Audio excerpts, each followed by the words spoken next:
Salam untuk kita semuanya, berjumpa lagi dengan saya di channel Aritela Tutorial, tempat kita untuk berbagi informasi seputar informasi pendidikan dan informasi guru, serta informasi lain yang ada hubungannya dengan pendidikan dan guru. Pada pertemuan kali ini, saya menyapa Bapak Ibu honorer setanah air dari kalangan mana saja yang selalu setia melaksanakan tugas tanpa mengenal lelah. Saya yakin Bapak Ibu selalu dalam keadaan sehat walafiat. Pada pertemuan kali ini, pada video ini, saya ingin berbagi satu informasi yang mana informasi ini merupakan informasi terbaru yang mesti diketahui oleh Bapak Ibu honorer yang ada hubungannya dengan pengangkatan honorer menjadi pegawai negeri sipil melalui proses seleksi calon pegawai negeri sipil maupun P3K. Nah, jadi di sini informasinya Bapak Ibu yaitu informasi tentang CPNS dan P3K kalangan honorer non aparatur sipil negara. Dan ada beberapa poin yang perlu kita bahas di sini yaitu honorer prioritas utama, kemudian honorer prioritas kedua, dan jumlah honorer terbanyak. Jadi ini ada 3 item yang perlu kita bicarakan di sini.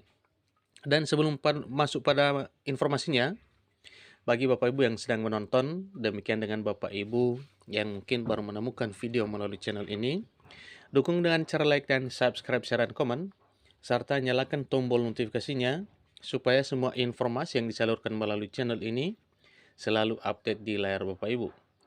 Tanpa basa-basi lagi, langsung pada informasinya. Update CPNS dan P3K 2023, akhirnya tenaga honorer ini masuk prioritas jadi PNS. Ini jabatannya. Nah, Bapak Ibu, ini informasinya ya. Info update CPNS dan P3K 2023. Dan ada tenaga honorer yang prioritas masuk jadi pegawai negeri sipil. Ikuti informasinya.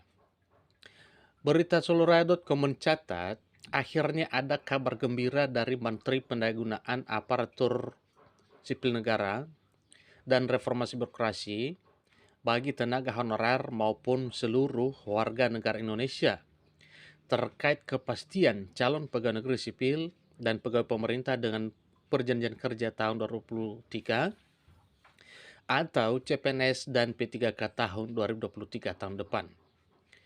Menteri Pendayagunaan Aparatur Negara dan Reformasi Birokrasi mengungkapkan bahwa pada rekrutmen calon pegawai negeri sipil dan pegawai pemerintah dengan perjanjian kerja di tahun 2023 tahun depan, terdapat 4 arah kebijakan dalam pelaksanaannya guna mendukung transformasi sumber daya manusia, terutama tenaga honorer.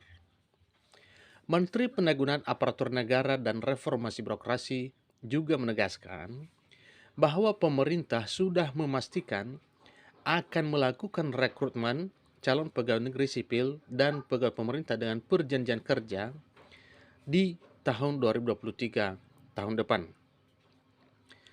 Adapun 4 arah kebijakan yang perlu diketahui oleh tenaga honorer pada rekrutmen calon pegawai negeri sipil dan pegawai pemerintah dan perjanjian kerja di tahun 2023 yaitu sebagai berikut. Jadi fokus pertamanya yaitu fokus pada pelayanan dasar.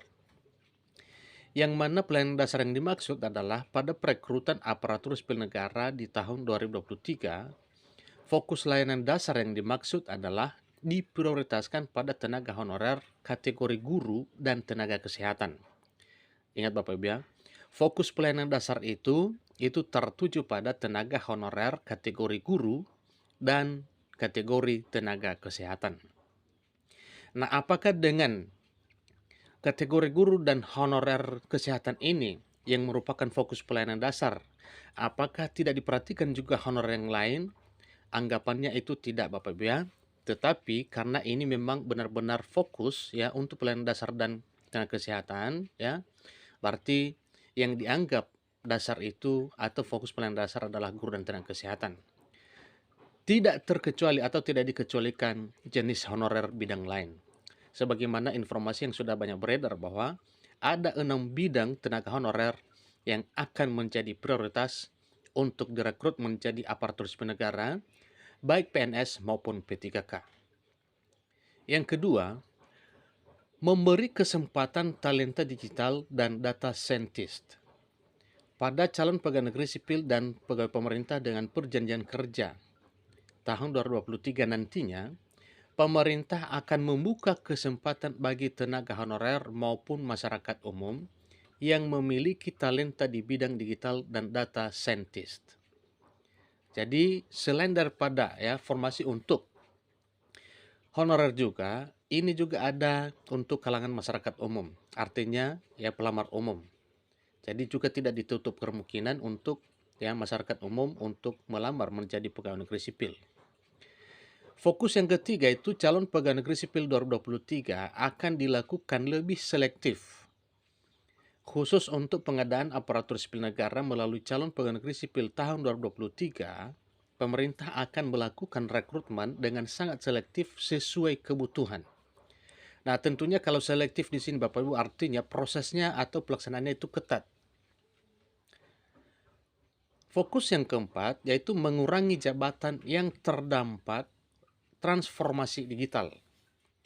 Nah, di sini untuk mengurangi jabatan yang terdampak transformasi digital, pemerintah akan memangkas beberapa jabatan yang akan terdampak oleh perkembangan transformasi digital pada rekrutmen calon pegawai negeri sipil dan P3K tahun 2023.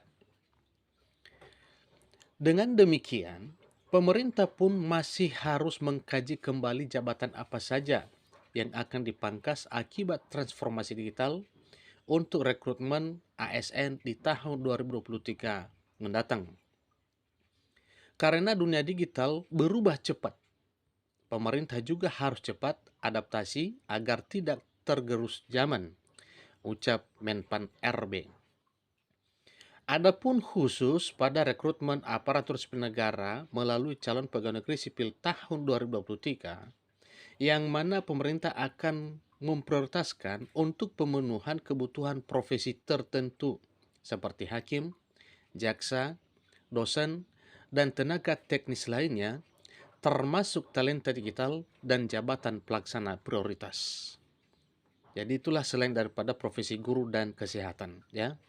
Pemerintah juga akan memprioritaskan pemenuhan kebutuhan profesi tertentu seperti hakim, jaksa, dosen, dan tenaga teknis lainnya termasuk talenta digital dan jabatan pelaksana prioritas.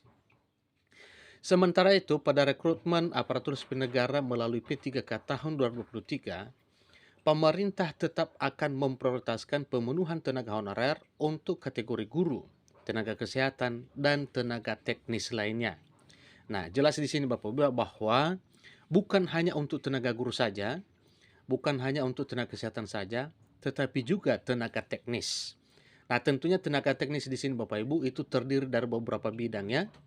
Mungkin selain daripada guru dan kesehatan, 4 bidang lain yang lagi adalah tenaga teknis. Berdasarkan usulan kebutuhan dari kementerian, lembaga, dan Pemda akan ditetapkan formasi dengan memperhatikan pendapat Menteri Keuangan dan pertimbangan teknis Kepala BKN, jelas Menpan RB. Dengan demikian, Menpan RB pun meminta instansi agar segera mendata dan mengusulkan kebutuhan ASN untuk tahun 2023 yang jadi prioritas untuk segera diisi. Nah, inilah informasinya Bapak Ibu tentang bagaimana rekrutmen CPNS ke depan, baik jalur honorer maupun umum, demikian juga dengan P3K. Kemudian, mengenai prioritas yang mana di sini ditegaskan bahwa prioritas pertama adalah guru dan tenaga kesehatan, bukan berarti honorer yang lain itu ditiadakan, tetapi honorer lain adalah prioritas kedua.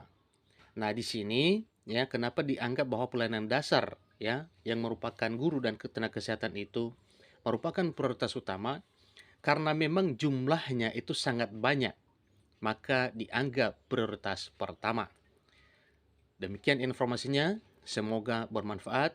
Sampai ketemu pada video berikutnya. Terima kasih.